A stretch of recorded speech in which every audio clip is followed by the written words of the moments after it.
நம்ம நாட்டோட மக்கள் தொகையில் ஏறக்குறைய பாதி பேர் பெண்கள் தான். ஓட்டு சதவீதத்தில் கூட அவங்க தான் அதிகம்.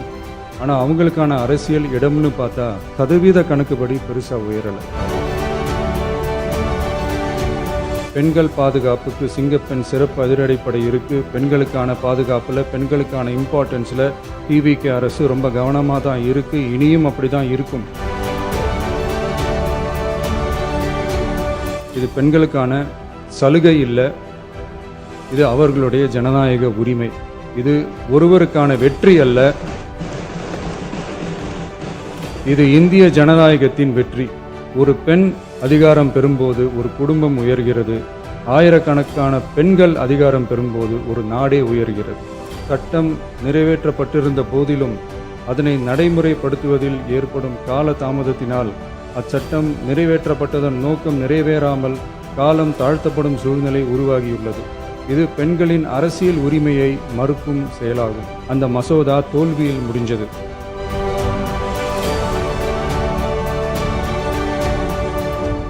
மாண்புமிகு பேரவைத் தலைவர் அவர்களே, நம்மளோட குடும்பத்தில் இருக்கிற, நம்மளோட வீட்டில் இருக்கிற நம்ம பாட்டியை, நம்ம அம்மாவை, நம்ம அக்காவை, நம்ம தங்கச்சியை பற்றின ஒரு தீர்மானம். அதை பற்றி பேசுறதுக்கு, அவங்களுக்காக பேசுறதுக்கு நம்ம மனசில் இருந்து, நம்ம இதயத்தில் இருந்து பேசுகிறேன். இதுக்கு முன்னாடி இந்த விஜய்க்கு கிடைச்ச இடத்துக்கும், இதுக்கு முன்னாடி இந்த விஜய்க்கு கிடைச்ச இடத்துக்கும் இன்னைக்கு இந்த விஜய்க்கு கிடைச்சிருக்கிற இடத்துக்கும் மிகப்பெரிய காரணமாக இருக்கிறதுல என்னோட பாட்டி, அம்மா, அக்கா, தங்கச்சிங்க தான் மிகப்பெரிய காரணம்ங்கிறத என்னால் மறுக்கவே முடியாது. அந்த நன்றி விசுவாசத்தோட, அப்படி ஒரு உணர்வோடு தான் இப்போ இங்கே நின்று பேசுகிறேன். பெருசாக பணம் இருந்துட்டா ஒரு வீட்டுக்கோ, பெரிய பொருளாதாரம் இருந்துட்டா ஒரு நாட்டுக்கோ பெரிய பேர் வந்துடும்னு சில பேர் நினைக்கலாம். ஆனால் உண்மையாகவே ஒரு வீட்டுக்கோ ஒரு நாட்டுக்கோ எப்போ பெரிய பேர் கிடைக்கும் தெரியுமா? அந்த வீட்டு பெண்கள் தனிப்பட்ட முறையில் சமூகத்தில் உயர்ந்தாதான் பெரிய பேர் ஒட்டுமொத்த சமூகத்துக்கே கிடைக்கும். நம்ம தமிழ்நாட்டு மண்ணில் சங்க காலத்தில் இருந்த அன்னைக்கும் சரி இன்னைக்கும் சரி மிகப்பெரிய அடையாளமாக இருக்கிற பெண் ஆளுமைகள் நிறைய பேர் இருக்காங்க.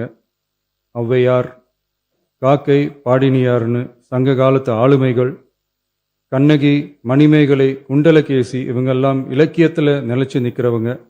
ஆண்டாள், காரைக்கால் அம்மையார், இவங்கெல்லாம் ஆன்மீகத்திலையும் இலக்கியத்திலையும் உயர்ந்த இடத்துல இருக்கிறவங்க. ராணி வேலு நாச்சியார், குயிலி, அம்புஜம் அம்மாள், ருக்மணி லட்சுமிபதி அம்மாள், டாக்டர் முத்துலட்சுமி ரெட்டி அஞ்சலை அம்மாள், மக்கள் சேவகர் அஞ்சலை அம்மாள்னு நம்ம நாட்டோட விடுதலை போராட்டத்தில் கலந்துக்கிட்டவங்க.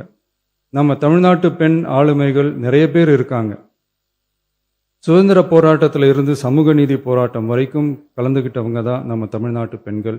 அது மட்டுமா, கல்வி, அறிவியல், அரசியல், நீதி, நிர்வாகம், தொழில்நுட்பம்னு எல்லா டிபார்ட்மெண்ட்லேயும் இன்னைக்கு நம்ம தமிழ்நாட்டு பெண்களோட பங்களிப்பு பெருசாக இருக்குன்றத யாரும் மறுக்கவே முடியாது. அப்படிப்பட்ட நம்ம வீட்டு பெண்களுக்கு அரசியல்லையும் முன்னேற வழிவகை செய்யணும். அதுக்கு உரிய இடஒதுக்கீடு வழங்கணும். பெண்களுக்கு இடஒதுக்கீடு தர்றது ஏதோ சலுகைன்னு நினைச்சிடக்கூடாது. சமூக நீதி சார்ந்தது, அரசியல் அமைப்பு சார்ந்தது. மாண்புமிகு பேரவைத் தலைவர் அவர்களே, நம்ம நாட்டோட மக்கள் தொகையில் ஏறக்குறைய பாதி பேர் பெண்கள் தான். அதனால அனைத்து நிலைகள்லையும் பெண்களுக்கு சம அந்தஸ்து வழங்கப்படணும். அரசியலமைப்பு சட்டமும் அவங்களுக்கு சமத்துவ உரிமையை வழங்கித்தானே இருக்கு. நம்ம தமிழ்நாட்டை எடுத்துக்கிட்டாலும் ஆண்களை விட பெண்கள் தான் அதிகம். ஓட்டு சதவீதத்தில் கூட அவங்க தான் அதிகம். ஆனால் அவங்களுக்கான அரசியல் இடம்னு பார்த்தா 2021 சட்டசபையில் 12 பெண்கள் இருந்தாங்க. இப்போ இந்த 2026 சட்டசபையில் 23 பெண்கள் இருக்கிறாங்க.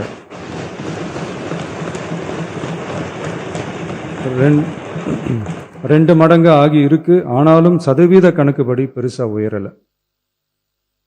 மாண்புமிகு பேரவைத் தலைவர் அவர்களே, ஒன்றிய அரசு 2023ஆம் ஆண்டு மக்களவை, அனைத்து மாநில சட்டமன்றங்கள் மற்றும் டெல்லி யூனியன் பிரதேச சட்டமன்றத்தில் பெண்களுக்கென 1/3 தொகுதி ஒதுக்கீட்டை கட்டாயமாக்கி 106வது அரசியல் சாசன திருத்த சட்டத்தினை 2023 செப்டம்பர் 28 நிறைவேற்றி 2026 ஏப்ரல் 16 முதல் நடைமுறைக்கு வந்துள்ளது.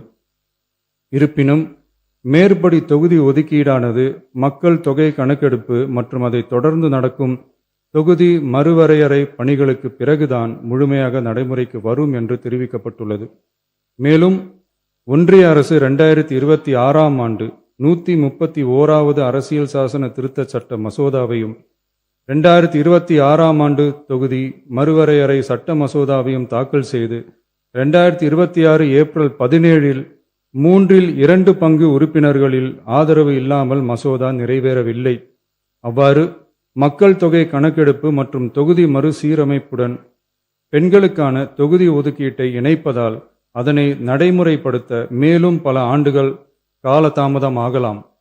மாண்புமிகு பேரவைத் தலைவர் அவர்களே, நாடாளுமன்றம் மற்றும் மாநில சட்டமன்றங்களில் மகளிருக்கென 1/3 பங்கு தொகுதி ஒதுக்கீட்டு செய்து சட்டம் நிறைவேற்றப்பட்டிருந்த போதிலும் அதனை நடைமுறைப்படுத்துவதில் ஏற்படும் கால தாமதத்தினால் அச்சட்டம் நிறைவேற்றப்பட்டதன் நோக்கம் நிறைவேறாமல் காலம் தாழ்த்தப்படும் சூழ்நிலை உருவாகியுள்ளது. இது பெண்களின் அரசியல் உரிமையை மறுக்கும் செயலாகும். எனவே மகளிருக்கான தொகுதி ஒதுக்கீட்டை மக்கள் தொகை கணக்கெடுப்பு மற்றும் தொகுதி மறுவரையுடன் இணைத்து அதனை ஒத்திவைக்க கூடாது. மேற்படி தொகுதி ஒதுக்கீட்டை விரைந்து நடைமுறைப்படுத்துவதற்கு உரிய நடவடிக்கைகள் எடுக்கப்பட வேண்டும் என தமிழ்நாடு அரசு ஒன்றிய அரசை வலியுறுத்துகிறது. மாண்புமிகு பேரவைத் தலைவர் அவர்களே, நம்ம டிவிகே அரசு பெண்களுக்கான அரசியல் அதிகாரம் வழங்குறதுல முன்னோடி மாநில அரசாதான் இருக்கு. 4 பெண் அமைச்சர்கள் இருக்கிறாங்க. பெண்கள் பாதுகாப்புக்கு சிங்கப்பெண் சிறப்பு அதிரடிப்படை இருக்கு. பெண்களுக்கான பாதுகாப்புல பெண்களுக்கான இம்பார்ட்டன்ஸ்ல டிவிகே அரசு ரொம்ப கவனமா தான் இருக்கு. இனியும் அப்படிதான் இருக்கும். உள்ளாட்சியில பெண்களுக்கு 50% இடஒதுக்கீடு கொடுத்ததும் இன்னைக்கு ஆயிரக்கணக்கான பெண்கள் மக்கள் பிரதிநிதிகளா மாறி இருக்காங்க. அவங்களோட தலைமை பண்பும் ப்ரூவ் ஆகி இருக்கு. அதே மாதிரி பெண்களோட வெற்றிய சட்டமன்றத்திலையும் பார்லிமெண்ட்லையும் எக்ஸ்டெண்ட் பண்ண வேண்டிய நேரம் வந்துருச்சு. மாண்புமிகு பேரவைத் தலைவர் அவர்களே, இன்று இந்த பேரவையின் வாயிலாக பெண்களுக்கான 33% இடஒதுக்கீட்டை இனியும் தாமதிக்காமல் நடைமுறைப்படுத்த வேண்டும் என்று ஒன்றிய அரசை வலியுறுத்துகிறோம். இது பெண்களுக்கான சலுகை இல்லை, இது அவர்களுடைய ஜனநாயக உரிமை. இது ஒருவருக்கான வெற்றி அல்ல, இது இந்திய ஜனநாயகத்தின் வெற்றி. ஒரு பெண் அதிகாரம் பெறும்போது ஒரு குடும்பம் உயர்கிறது. ஆயிரக்கணக்கான பெண்கள் அதிகாரம் பெறும்போது ஒரு நாடே உயர்கிறது. மக்கள் தொகை கணக்கெடுப்பு மற்றும் தொகுதி மறுசீரமைப்புடன் பெண்களுக்கான தொகுதி ஒதுக்கீட்டை இணைப்பதால் ஏற்படும் காலதாமதத்தின் காரணமாக பெண்களுக்கான தொகுதி ஒதுக்கீட்டை ஒத்திவைக்க கூடாது என்றும் அதை விரைவாக அமல்படுத்த தகுந்த அரசியலமைப்பு மற்றும் சட்டப்பூர்வ நடவடிக்கைகள் எடுக்கப்பட வேண்டும் என்றும் தமிழ்நாடு அரசு ஒன்றிய அரசை வலியுறுத்துகிறது.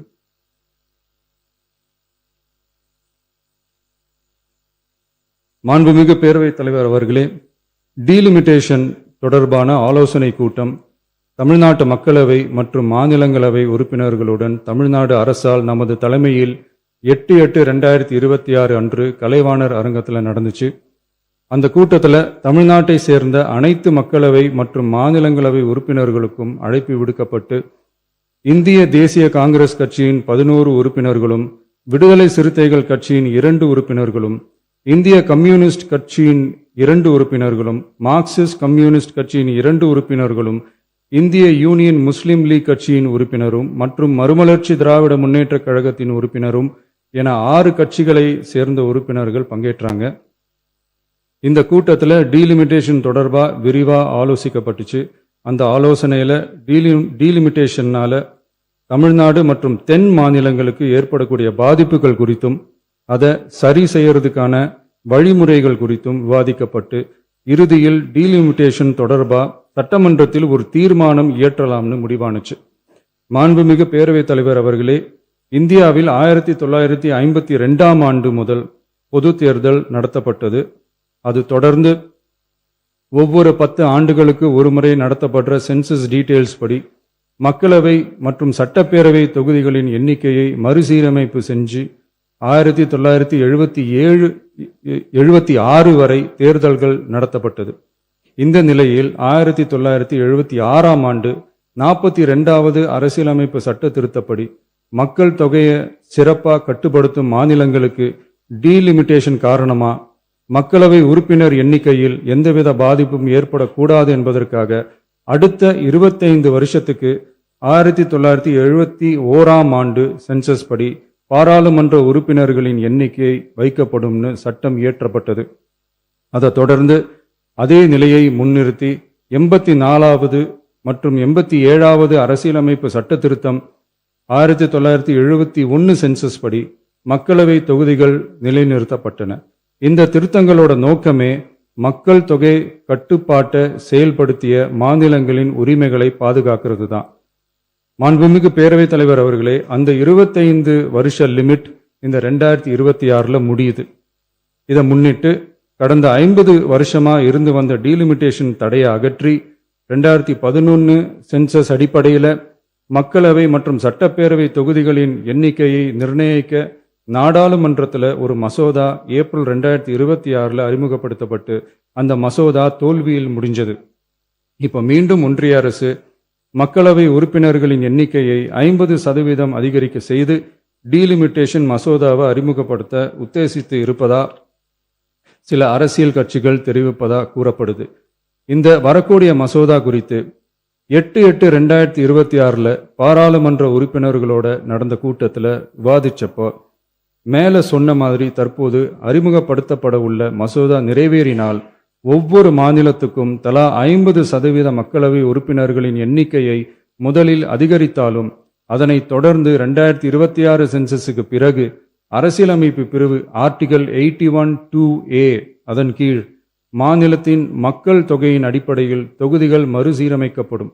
இப்படி செஞ்சா தென் மாநிலங்களின் பாராளுமன்ற உறுப்பினர் எண்ணிக்கை வெகுவா குறைய வாய்ப்பு இருக்கு. கடைசியில மக்கள் தொகை கட்டுப்பாட்டை சிறப்பாக செயல்படுத்தின தமிழ்நாடு உள்ளிட்ட தென் மாநிலங்களுக்கு பெரும் அரசியல் பிரதிநிதித்துவ அநீதி இழைக்கப்படும். சர்வ வல்லமை பெற்றதா டீலிமிட்டேஷன் ஆணையம் இருக்கு.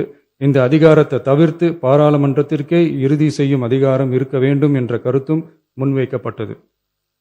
மாண்புமிகு பேரவைத் தலைவர் அவர்களே, தமிழ்நாட்டு உள்ளிட்ட தென் மாநிலங்கள் மக்கள் தொகை கட்டுப்பாட்டு திட்டங்களை சிறப்பாக செயல்படுத்தி பொருளாதார முன்னேற்றம் பெற்று வரும் நிலையில் கடந்த 50 ஆண்டுகளாக நடைமுறையில் உள்ள மக்களவை மற்றும் சட்டப்பேரவை தொகுதிகளின் எண்ணிக்கையை அப்படியே நிலைநிறுத்த வேண்டிய கட்டாய தேவை உள்ளது. எனவே தற்போதுள்ள மக்களவை உறுப்பினர்களின் எண்ணிக்கையான 543 என்ற அளவிலேயே நிரந்தரமாக வைப்பதற்கும் மாநிலங்களுக்கு இடையேயான எண்ணிக்கை பகிர்வை நிரந்தரமாக வைக்கவும், மேலும் தற்போது மக்களவை மற்றும் மாநிலங்களவையோட விகிதம் 2.2:1 என்ற அளவிலேயே நிலைநிறுத்த வேண்டும்.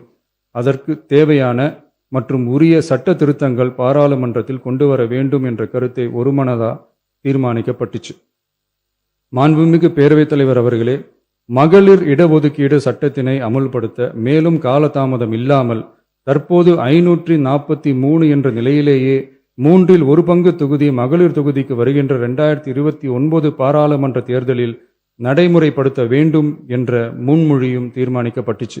ஆகவே மேற்கூறிய காரணங்களால் தமிழ்நாட்டில் உள்ள அனைத்து சட்டமன்ற கட்சியின் தலைவர்களும் ஒருமித்த கருத்தோடு தமிழ்நாட்டை முன்னிறுத்தி கட்சி வேறுபாடின்றி ஒருமித்த குரலில் பேச வேண்டும் என்ற கருத்தை வலியுறுத்தி நாம முன்மொழிகிற தீர்மானத்தை ஒருமனதாக நிறைவேற்றி தருமாறு கேட்டுக்கொள்கிறோம். தொகுதி மறுவரையறை மற்றும் மகளிர் இடஒதுக்கீடு அரசினர் தனி தீர்மானம்.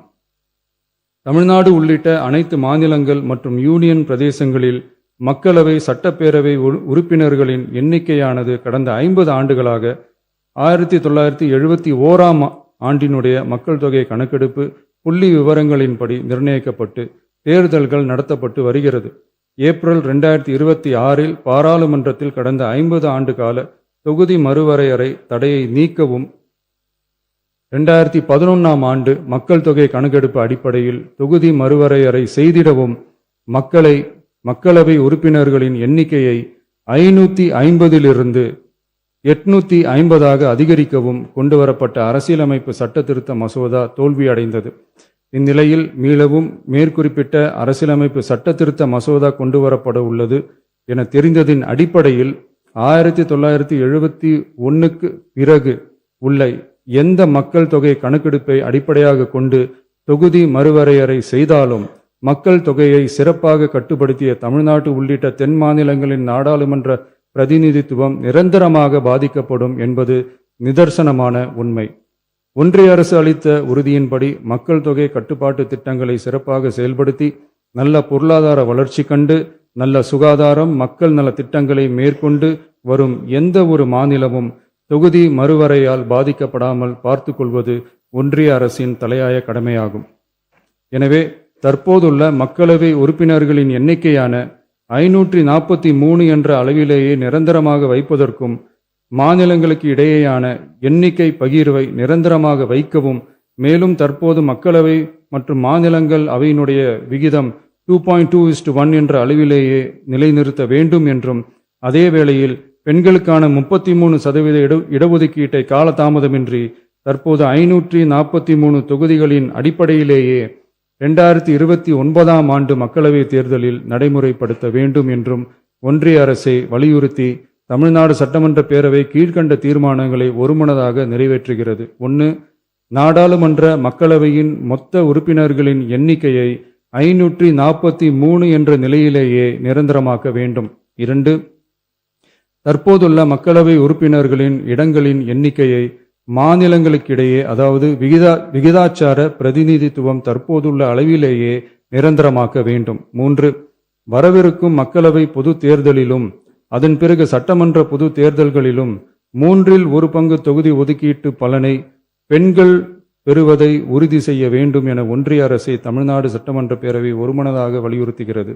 மாண்புமிகு பேரவைத் தலைவர் அவர்களே, இந்த தீர்மானம் ஒரு அரசியல் கட்சியின் தீர்மானம் அல்ல, தமிழ்நாட்டின் உரிமையை நிரந்தரமாக பாதுகாக்கும் தீர்மானம். எனவே அனைத்து கட்சிகளை சேர்ந்த மாண்புமிகு பேரவை உறுப்பினர்கள் இந்த தீர்மானத்தை ஒருமனதாக நிறைவேற்றி தர வேண்டும் என்று கேட்டுக்கொள்கிறோம். நன்றி.